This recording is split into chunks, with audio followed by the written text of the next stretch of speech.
If you want a new outcome, you will have to break the habit of being yourself and reinvent a new self.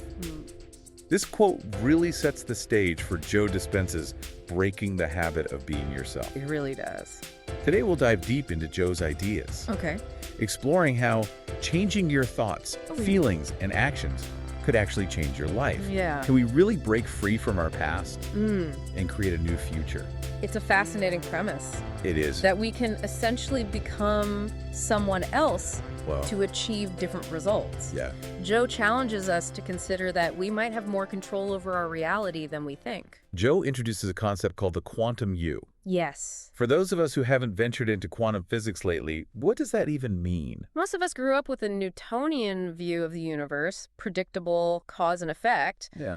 but quantum physics paints a different picture. It tells us that mind and matter are intertwined. They're not separate. Interesting. What we perceive as a solid physical world Right. is actually mostly energy. So instead of a fixed, predictable universe, Yeah. we're talking about a universe of possibilities. Exactly. And that's where it gets really interesting for self-improvement. Oh? Think about the very building blocks of our world, atoms. They're 99.999999% energy Right.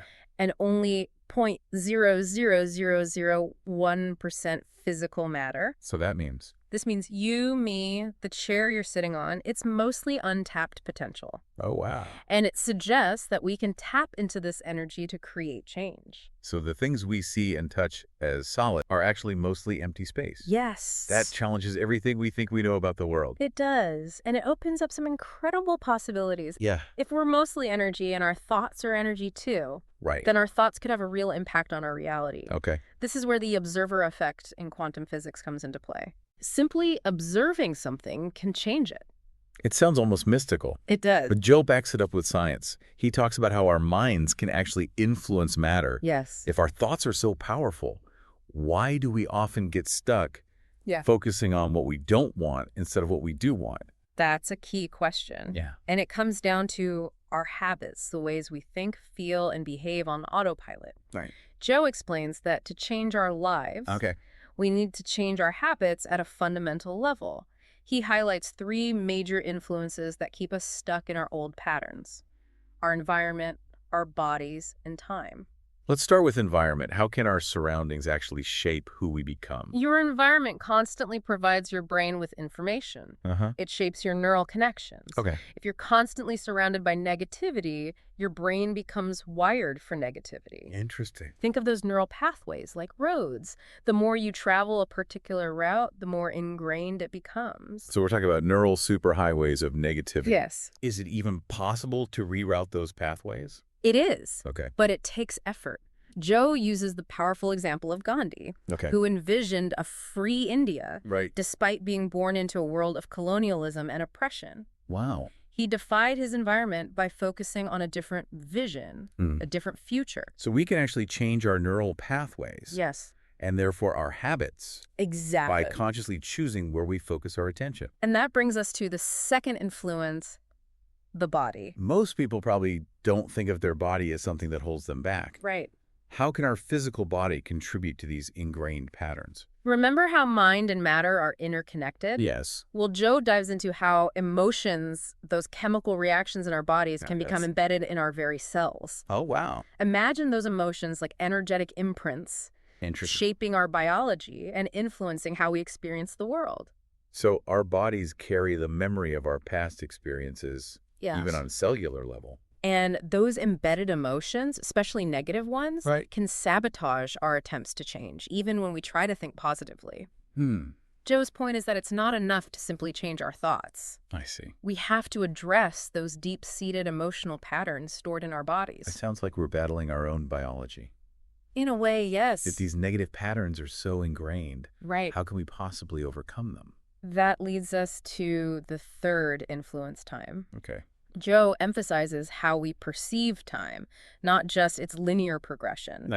Dwelling on the past or worrying about the future traps us in those old patterns. Okay. It prevents us from accessing the power of the present moment. So breaking free requires more than just changing our physical environment. Yes. It requires changing our internal environment as well. We need to shift our perception of time itself. Precisely. To create a new reality, we have to become greater than these three influences: environment, body, and time. Joe suggests that this starts with understanding a powerful concept, mind over matter. Most people associate mind over matter with mystical or esoteric practices. Right. What does it mean in the context of Joe's work? It's not about magic. Okay. It's about understanding the science behind how our thoughts, beliefs, and emotions can impact our biology. A key concept here is epigenetics, which shows that our environment and lifestyle choices can actually influence our genes. So we're not just talking about positive thinking. No. There's actual science to back this up. Yes. Think of your genes like a blueprint. Okay. And epigenetics like the contractor who decides which parts of the blueprint to follow. Our choices, environment, even our thoughts and emotions can determine which genes are activated. It's not about changing the genes themselves, but how they are expressed. This means we have more agency than we might think. Yes. It's not all predetermined by our genes. Our choices can literally change how our genes function. Exactly. Joe highlights a study where diabetics, after watching a comedy show and laughing for an hour, saw changes in 23 different gene expressions. Their blood sugar regulation even improved. Their positive emotions actually change their biology on a genetic level. Yes. That's incredible. It is. It makes you wonder what other possibilities are out there for influencing our health and well-being. It really does. Joe also talks about the difference between living in a state of survival and a state of creation. Yes. How do we actually make that shift from constantly reacting to the world around us That's a great question. to becoming the creators of our own reality? Joe suggests that when we're in survival mode, we're driven by fear, stress, and the need to control everything. We're constantly reacting to perceived threats. I see. It's like our internal alarm bells are always going off, keeping our bodies in a state of fight or flight. So even when there's no real danger present, our bodies are still reacting as if we're under attack. Exactly. That must be exhausting. It is, and it takes a toll on our physical and mental health. Right. Joe suggests that moving from survival to creation requires a shift in our fundamental state of being. We need to move from fear to trust, from lack to abundance, from trying to control everything to surrendering to a greater power. That sounds like a major shift in perspective. It is. How do we actually begin to make that change? It's a process. Yeah. It's not like we can just flip a switch and suddenly be in a state of creation. Joe offers a roadmap. Yeah. And a key element is understanding how our three brains work together. Yes. He's not just talking about the gray matter in our skulls. Right. He's talking about a system of three interconnected parts. Exactly. So we have the brain we all know about. What are the other two? First, there's the neocortex, our thinking brain, the part that analyzes plans and makes decisions. Then there's the limbic brain. Our emotional center, where feelings are processed. Interesting. Finally, we have the cerebellum, which houses our subconscious programming, our habits, and automatic responses. So we have a thinking brain, a feeling brain, Right. and a subconscious brain. Exactly. How do these three brains interact in the process of change? They can either work together, supporting our growth, or be at odds with each other, keeping us stuck. Like when we know we should eat healthily, Right. but our cravings for junk food take over. Right. That's the thinking brain battling the emotional brain, right? Exactly. Yeah. And all the while, the cerebellum runs the subconscious program of reaching for that bag of chips without even thinking about it. The key to change lies in getting all three brains on the same page, I see. working together towards our goals. How do we align these three brains? How do we break free from those subconscious programs that are running the show? Joe provides specific techniques to achieve that. One of the most important is meditation. Okay, meditation. It's not just about sitting in silence, No. right? Joe's approach seems to go much deeper than that. He goes beyond simple relaxation techniques. Okay. His approach combines proven meditation practices with cutting-edge neuroscience and the principles of quantum physics. He's blending ancient wisdom with modern science to create a powerful tool for transformation. Yes. And he calls this a journey to close the identity gap. What exactly does that mean? The identity gap is the difference between how we present ourselves to the world and who we truly feel we are inside. I see. It's that feeling of wearing a mask, of Totally. not fully living in alignment with our authentic selves. We've all felt that disconnect at some point. It's like we're trying to fit into a mold Yeah. that doesn't quite match our true shape. Exactly. How do we begin to close that gap? Does Joe offer any specific techniques He to does. help us get there? Yes. Joe's meditation techniques provide a powerful roadmap. He emphasizes the importance of creating a clear vision Okay. of the person we want to become, our ideal self. This isn't about trying to be someone we're not. Right. It's about tapping into our deepest potential. So we're creating a blueprint for the new us. Yes. Where can we find inspiration for that blueprint? It can come from many places. Okay. Our values, Right. our passions, inspiring figures from history or literature. I see. Think about qualities you admire in others. Imagine yourself embodying those qualities. So if I admire the courage of Martin Luther King Jr. I can use that as inspiration for cultivating more courage in my own life. Exactly. Identify those qualities you want to embody Okay. and envision yourself living them. Okay. We have our vision, Right. our ideal self. What's the next step? This is where meditation comes in. Okay. Joe guides us through a process of quieting the mind, Right. releasing old emotional patterns, and then stepping into the energy of that ideal self. So we're actively creating a new reality within ourselves. Yes. It's not just about emptying our minds. Right.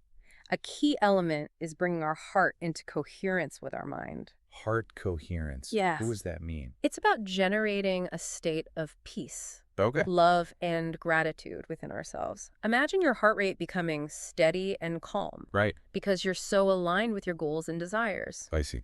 That's heart coherence. It creates an energy that can help you attract what you want. But how can we feel these positive emotions when we're not actually experiencing them yet? That's a good question. We're still facing challenges and limitations. Joe's work is about bridging that gap. Okay. He teaches us to feel those emotions as if our desires have already been fulfilled. The body doesn't distinguish between a real experience and a vividly imagined one. When we generate positive emotions, Right. we're signaling to our cells, our genes, even our energy field that this is who we are now. So we're essentially retraining our minds and bodies to believe in this new reality. Yes. Joe provides techniques Okay. to help us make that shift, focusing on the breath, Right. using it to anchor us in the present moment. Another technique is visualizing our ideal self, Okay. stepping into that energy, Yeah. feeling what it feels like to be that person. Mental focus and emotional embodiment. Exactly. Like any skill, it Um. takes practice. As you become more proficient, Okay. you'll start noticing shifts in your thoughts, your emotions, Yeah, and yeah. even your actions. I see. You're rewiring your brain to align with this new reality you've created. Wow. Joe shares stories of people who have made incredible changes in their lives using these techniques. Can you share some examples? What kind of transformations are we talking about? There's the story of Kamala, a woman struggling financially. Okay. After doing Joe's meditation, she experienced a sudden influx of abundance, Wow. receiving unexpected income and overdue payments. That's amazing. Is Yeah. it really that simple? Well, Meditate and money appears. it's not magic. Okay. It's about aligning your energy with what you desire. Pamela shifted her energy from lack to abundance, and the universe responded. So we have to embody the energy of what we want to create. What are some other examples? There's also the story of Bill, who is battling cancer. Oh, wow. Through Joe's meditation, he learned to release resentment he'd been carrying for years Right. and envision a healthier future. Shortly after that shift, Right. his cancer went into remission. He changed his biology by changing his mind. It's not that his thoughts alone cured the cancer. They created an internal environment that allowed his body to heal. Remember, yeah. thoughts and emotions have a profound impact on our physiology. It all comes back to that mind-matter connection. It does. Joe's meditation techniques provide a way to bridge that gap between our inner and outer worlds Yes. and align our energy with what we want. But I have to admit, Yeah. I'm still a bit skeptical. Okay. Can meditation really have that much impact on our lives? It's not about blind faith. Right. It's about understanding the science behind it. Joe explains how meditation changes our brainwave patterns, shifting us from stress and reactivity Okay. to peace and coherence. You mentioned brainwave patterns earlier. Yes. Can you explain that a bit more? Our brains emit electrical activity that can be measured as brainwaves. Okay. When we're stressed, our brainwaves are typically in a high beta state Right. associated with alertness and hyperfocus. I see. That's the fight or flight state. Okay. It's necessary in times of real danger, but if we stay there too long, it can harm our health. So our brains are on overdrive. Yes. Constantly looking for threats. Right. Even when there aren't any. Exactly. Wow. Meditation helps us shift into slower brainwave patterns, Okay. like alpha and theta. These are associated with relaxation, creativity, and deeper states of consciousness. It's like hitting the reset button on your nervous system. So we can access a calmer, Yes. more peaceful state of being through meditation. Exactly. And when we're in those slower brainwave states,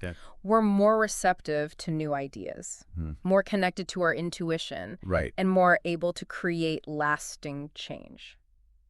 It's like tapping into a different level of awareness. Yes. How do we get into those slower brainwave states? Does it take years of practice? Not necessarily. Joe offers techniques that anyone can use, even beginners. Right. One is called the body part induction. Okay. You bring your attention to each part of your body, Right. feeling the sensations and becoming aware of the space it occupies. I see. This grounds you in the present moment Okay. and shifts your focus from thoughts to physical sensations. Getting out of our head and into our bodies. Yes. Another technique is the water rising induction. Okay. You visualize warm water gradually rising up your body, Right. creating a sense of relaxation and surrender. Like a mental spa experience. Precisely. As you practice these techniques, Okay. you become more adept at shifting your brainwave patterns, Right. accessing those deeper states of consciousness where transformation is possible. These inductions prepare you for the deeper work of releasing old patterns I see. and creating a new reality. So what happens after the induction? What are the next steps in the meditation? Joe guides us through a 4-step process: recognizing, admitting, declaring, and surrendering. Those sound powerful. Let's break them down, starting with recognizing. What are we recognizing? It starts with identifying the emotion you want to release, the one that's been holding you back. Right. Bring that emotion into your awareness and notice how it manifests in your body, thoughts, and actions. So if I'm struggling with fear of failure, Yes. I'd focus on that feeling of fear. Yes. You'd become aware of how it shows up in your life. Right. This is about bringing the emotion into the light Okay. so you can begin to unravel it. Okay. We've recognized the emotion. What's next? Admitting, Okay. who are we admitting this to? Here you connect to a higher power, whatever that means for you. Okay. God, the universe, Yeah. your own inner wisdom. Acknowledge that you're not alone in this process. There's a greater force that can support you. Confessing our limitations to this higher power Yes. and asking for help in overcoming them. Yes.